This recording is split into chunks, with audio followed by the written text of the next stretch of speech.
Okay, beginning Chayei Sarah. Chayei Sarah, Me'ah Shana. And the life of Sarah was 100 years, Esrog Shana, 20 years, Sheva Shanim, 7 years, Shnei Chayei Sarah.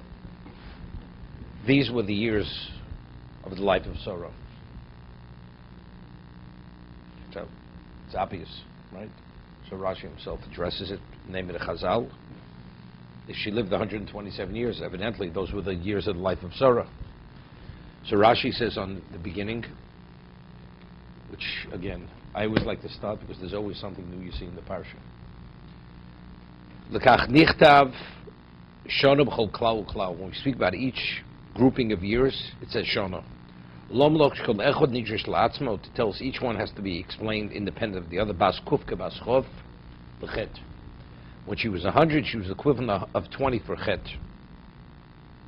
Ma bas chov lo choto, shereinu bas onchin, at a certain level. Av bas kuf lo chet. O bas chov ke bas zayin liofi. When she was 20, she was the equivalent of a 7-year-old girl for beauty, meaning that she continuously to develop, and therefore her beauty was something exceptional. The Gemara says in Shabbos, there were only 4 people who died Be'at Yushal Nochosh. 4 people never sinned. Correct? No, Shol sinned. Yeah. So, here it says, when she was 100, she was equivalent of Bas Chov Lechet. So she did, that means she never sinned. So you tell me what? When she was 100, not. But from 100 to the last 27 years of her life, she did sin. Right? Firstly, it says here, when she was 100, she was like Bas Chov. Would have been Noach violate something before they're 20 years old. They're also liable. See, she was a Bas Yisrael. A person less than 20 is Mechal Shabbos. He has liability. So we're speaking about something at a very specific level. Right? It's difficult. What do you mean? Until the person's 20 years old, he's not a Bas Onshin as a Jew. You're a Bar Onshin when you're 12 for a girl and 13 for a boy. So what do you mean? When she was Bas Kufus, Bas Chov Keches, just as she's Bas Onshin. No, it's not true. It's not true. Of course, Ben Saramor, isn't he put it together? He's put to death if he exists, right? So it's speaking about something very specific that they all speak about. There's no Rabbi Yehuda. I mean, what do you mean she's not? There's certain things where you. It's not talking about you violated an explicit halacha. Speaking about this, like the Gemara says in certain locations, that based on a behavior pattern, a person doesn't have sufficient sensitivity, and therefore, like for instance, the Gemara says, a person spits before someone else, or kills a kino in somebody's presence, ein lo chelik l'mabo. There's no share in the world to come because it's like a total disregard for the other person. So over here we're talking about those levels of sensitivity. Until you're 20 years old, a person is not mature enough to have that level of sensitivity. From 20 onward, yes. So, sorry, Menu, even at Chof, there was never a time she ever violated that. There was never a time she ever failed in that area. Right? But of course, in other areas, I mean, fine. That she, there's a question, why did she die at 127? Was she meant to live longer and she died earlier because she did something wrong? No, that was her life. Lamitzah Kosora. Lamitzah Kosora is a claim against her. Right? The Kodesh Baruch Hu says, why did she laugh? Right? Why was she skeptical? So at a certain level, there is a claim against her. Yishai, these people, the 4 people, Binyamin, right? They never sinned, period, ever, at any level. Because it says it was only Etcher Shel Nochosh. It was only because of the sin with the Nochosh. That's the only reason why they died. So you see, Bas Chov, not Bas Onshin, is not so simple. It doesn't mean that, literally. Shnei Chayei Sarah, what is the conclusion? Shnei Chayei Sarah, Kulin Shavon L'Tova. They're all good. What do you mean they're all good? The story that she had by, what's it called? When Avram was thrown to Kibshanesh, she was married. They were married. That was good initially. It was painful. Answers, but afterwards, it turned out Latova. The story with Paro when she's taken by Paro, right? You read the Medrash. She was crying. He was crying. They didn't know what the outcome would be, but ultimately, how did it turn out? Kulin Shavon Latova. What about the story with Avimelech? I mean, it wasn't simple. Said right. They said that she was impregnated by Avimelech. That's Shavon Latova, right? What is it about?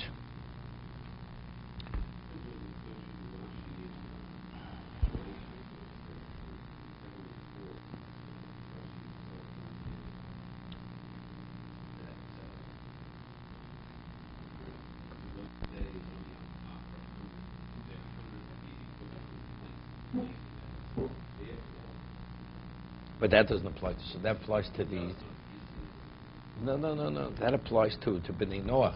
That's Rashi Noach, right? At the end of Bereshis, that the reason why he started to father children, so they should not be 100 years old, time of their mabul. Right, okay, it's Noach. But then it's not something special. It's not something special. No, we're saying, here with Baschov. No. We're seeing clearly we're dealing with Sarah Meina like a Jew. We're saying when she was 100, she was like 20. That's what I'm saying. So good. So he said, that's by a Ben Noach, before the Mabul, before Sinai. Over here, there's the famous Balaturim, Vayiyu. Right? Gematria Vayiyu is what? Yeah, Balaturim. I always used to say the name of Rabbi Bachi, but Balaturim brings it also. Hoyu Ikor Chayei Mishnolad Yitzchok. Vastishim Hoyso Kshenolad.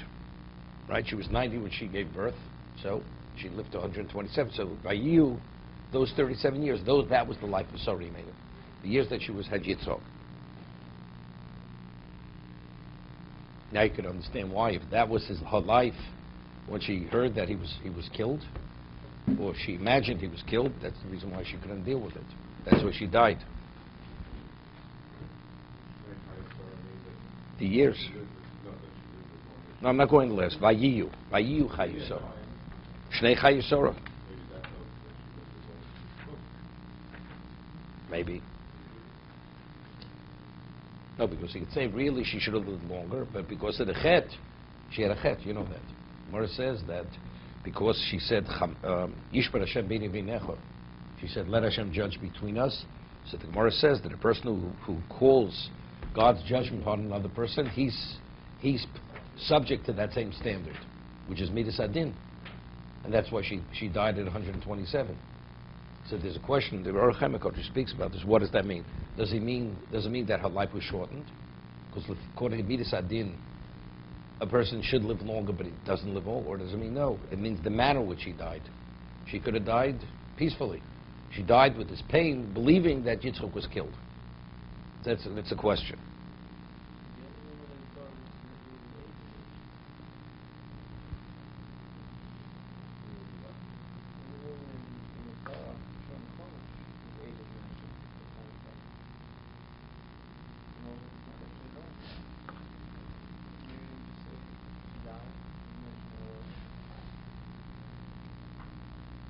Also, what's her name?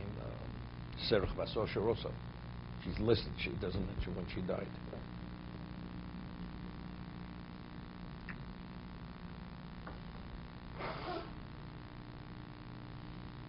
Because she's the only one who the Torah discusses how she died, why she died.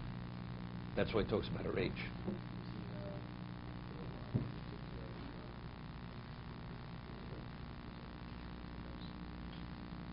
Dvorah.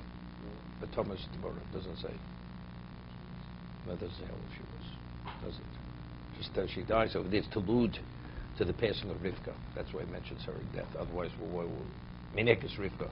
Thomas Dvorah Minekes Rivka. That's all it says.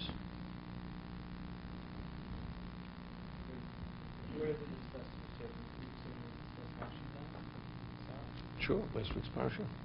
And do it by Rakeh because of Rakedah. That's why she died. So I understand.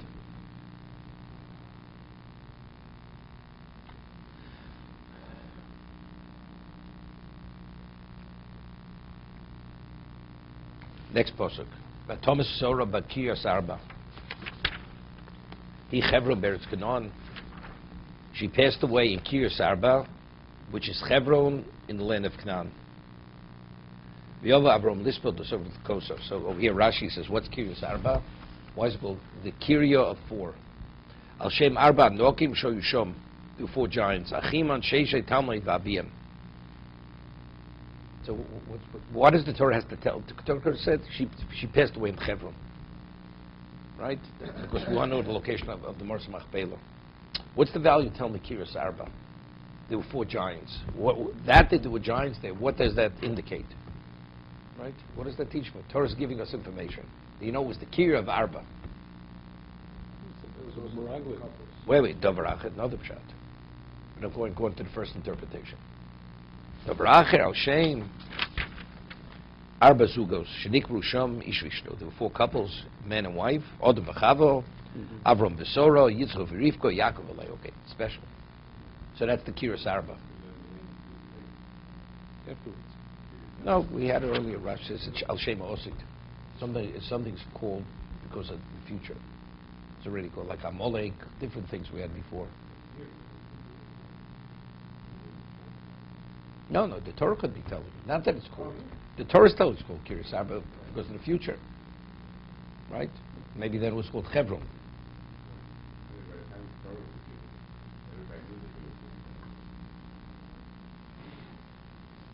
Yep. So is Kiryas Arba like a neighborhood of Hebron? Is that why they designate saying it like that? Hebron. Well, everything that's attached. I mean, couldn't Kiryas Arba goes a little further, you know, it's I'm saying, but right, but it's not Hebron. Says what they call today Kiryas Arba doesn't mean to say that's Kiryas Arba in the Torah. Right? Could be, you know, it's like Yerushalayim extends itself. No? Same thing. Originally, it was he a Hebron. Kiryas Arba was he Hebron. Same place? 2 days in the same place? It says he Hebron. Why was it called Hebron? You know it's called Hebron. Right. Why it's called he Hebron? Why is it called, that is Hebron. Because Hebron comes to with chibur, attachment. So over here, the Medrash says, what did Avram want to Marsa Machpelah? Because when the neshama ascends, that's the location that it ascends from that location. That's the direct route. And that's the reason why, until Avram purchased it, you couldn't go into the Marsa Machpelah. It had like demons and all kinds of destructive forces in there. You couldn't even go in there. So, what's his name? Ephron really couldn't understand why would he want to spend so much money on this. It was insanity. Yeah, but he didn't understand that the only reason why you had those ruchos ros and all these negative forces, which a person would die if they go in there, was to protect it, that nobody else should bury in there. Because Adam Chava was meant to be for the other 3 couples. That's the reason why. The moment Avram Avinu purchased it, he dispelled all that, and he was able to enter in there. But what's the idea of 4 giants? I thought maybe it was called Kiryas Arba really because of the 4 couples, but it's only because of the 4 giants. That's just to mask it. It's really to disguise the essence why it was called Kiryas Arba. There were 4 giants there, which is unusual. Right, and the giants weren't the common things, but because that was their location, that's what it's called the Kirya of the Arba of the 4 giants. But even though Rashi cites it as two pshatim, it's 2 separate things.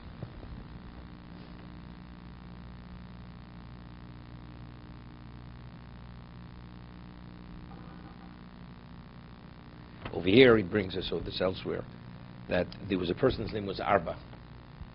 His name was Arba. See, he brings it from the Mizrahi, right? It should say that it's Kirya of Arba. It's the community, it's the city of Arba. It belongs to Arba, right? Right, like Stuyvesant Town. Why is it called Stuyvesant Town? Because the people of Stuyvesant said they called it Stuyvesant Town. So Kirya of the Arba, right?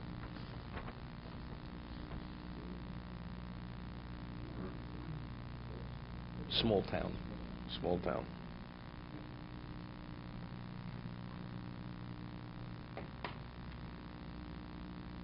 Okay, we will continue. So what if there were giants there? What does that mean there were giants? Who cares? Who cares, right? Exactly. What I'm saying is, the Torah that's not the real reason why the Torah first was Kiryas Arba. Yeah. It was called Kiryas Arba because of the 4 couples that were meant to be buried there. Were meant to be buried there. But if the people would know that, they know it's a special location, Yeah, so and they would use that cave. They would use the cave, but that cave is reserved for those special couples.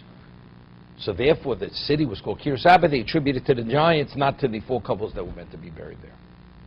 Did you say on the concept of Mokosa, eulogizing and cry? In other words, he had to understand that his soul is passing. But these are the days in which one choose not to go. In other words, he was obviously said. We talked about in the past that, I think you mentioned once, you felt that your understanding was that I'm crying privately. But it's not mentioned. That a normal person cries and Of course. Privately, but the message that the Torah wants us to forget is that he only realized what he lost. Only after the eulogy. Yeah, only after the eulogy. No, which means that crying is a different level of crying. Because Of course, the also- person cries, they're pained. But when you understand what the loss was, so that's only after the hesped. That's only after the eulogy. Of course he cried. There's no question he cried. Right? But no, but the concept that he probably understood this concept that she was judged versus Okay? the different place. And, Yeah, but sometimes something doesn't affect you until you reflect on something. So expressing it, the hesped is the expression of that reflection.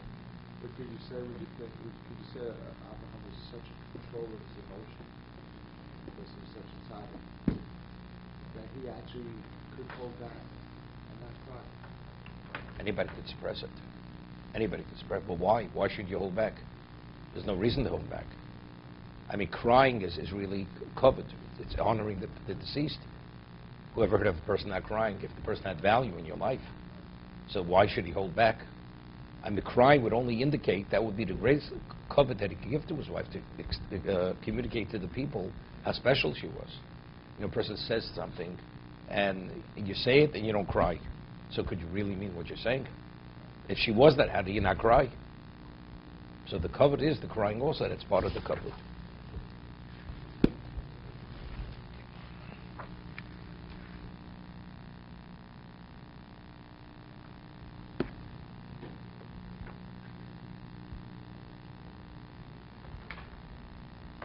Sefer, it's called Chut Mishulush.